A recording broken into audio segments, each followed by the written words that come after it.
Menelusuri jalan Kabupaten Prangkoan Ngori menjadi tantangan terberat dalam penelusuran jalur bedah menoreh di Kabupaten Kulon Progo. Medan dan kondisi jalan tidak seberat pada saat melakukan penelusuran jalan dari Bandaraya sampai di Prangkoan. Jalan sepanjang kurang lebih 2,5 km ini bisa dibilang masih menjadi PR besar pemerintah di tengah wabah pandemi COVID-19. Seperti apa kondisi jalan Prangkoan Ngori yang menjadi tantangan terberat program pembangunan jalur bedah menoreh?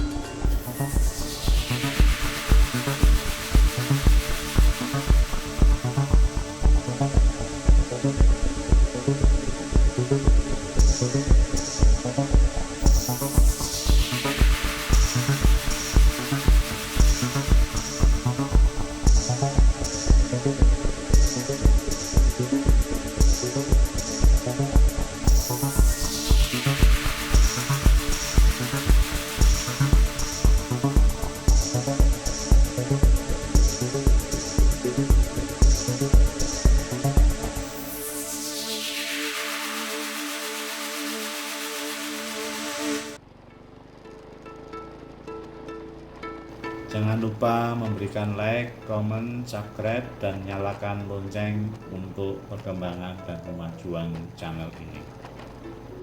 Saya memulai penelusuran dari Pedukuhan Gowo yang berbatasan dengan Pedukuhan Prangkoan, Kelurahan Purwosari, Kapanewon, Gilimulyo.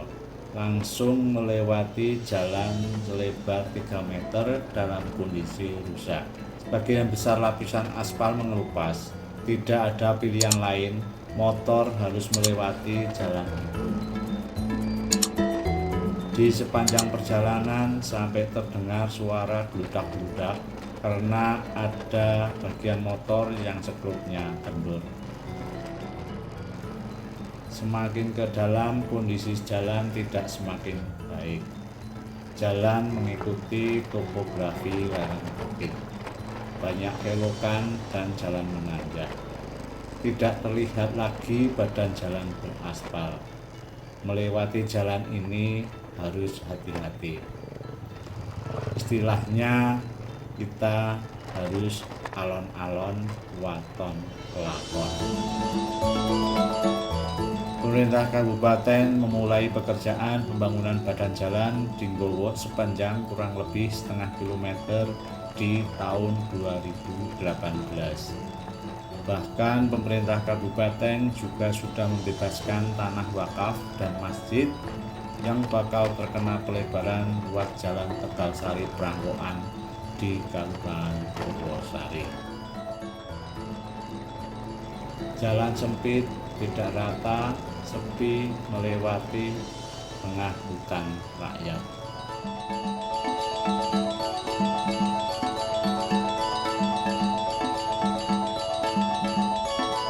Setelah melewati jalan Corblok, sampailah di bekas penggalian tanah untuk badan jalan yang dikerjakan di tahun 2019. Ada satu rumah di lokasi tersebut. Bekas galian tanah memanjang ke arah utara. Patok bercat merah terpasang di beberapa titik yang diperkirakan untuk menentukan titik jalan di lokasi. Kok tahu-tahu saya udah pembebasan, dibebaskan, ternyata yang dipakai itu yang lewat depan saya, rumah saya yang sebelah kiri, terus belok ke kanan ke bawah. Itu aku sendiri nggak tahu rembuknya orang atas, nggak tahu. Cuman aku kadang cuman minta pendapat, minta penjelasan, minta itu yang kunjung ke sini. Dari rencana awal itu sana. Saya melanjutkan penelusuran jalan seperti informasi yang disampaikan Ibu Jumini.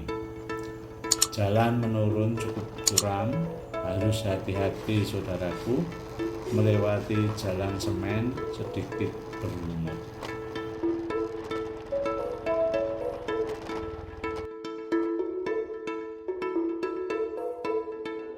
Di tengah melewati jalan menurun, harus belok kiri menyudut selancip Irung Petruk, seperti melewati jalan setapak di pegunungan. Penjelasan yang disampaikan Ibu Jumini ada benarnya. Di jalan itu ditemukan patok warna merah.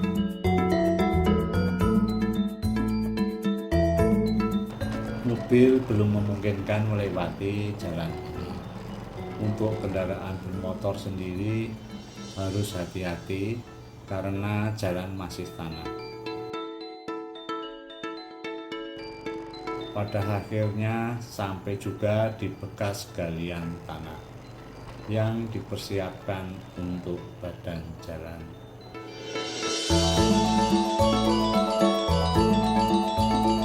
Dengan menemukan patok merah, sudah ada gambaran pembangunan jalan jalur Bedang Menoreh di wilayah Pedukuhan Growok.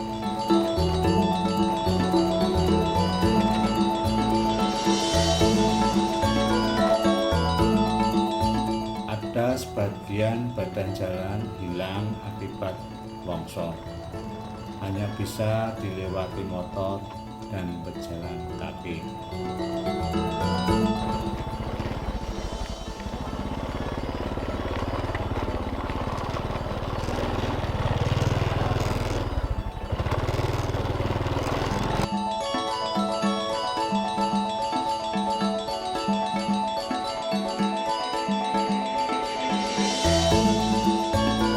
Selanjutnya saya melanjutkan perjalanan ke utara, melewati jembatan kayu yang dilapisi anyaman bambu. Di kiri dan kanan jalan hutan pinus, merupakan wilayah perbatasan Pucung Sari, Kecamatan Kalikesing, Kabupaten Purworejo, Jawa Tengah, dengan Kelurahan Kebonharjo, Kapanewon Samigaluh, Kabupaten Kulon Progo, Daerah Istimewa Yogyakarta. Dari perempatan Pucung Sari, ambil jalan ke kanan, saya akhirnya sampai di pertigaan Mori. Demikian penelusuran jalan Prangkoan Mori yang menjadi jalur Bedang Menoreh.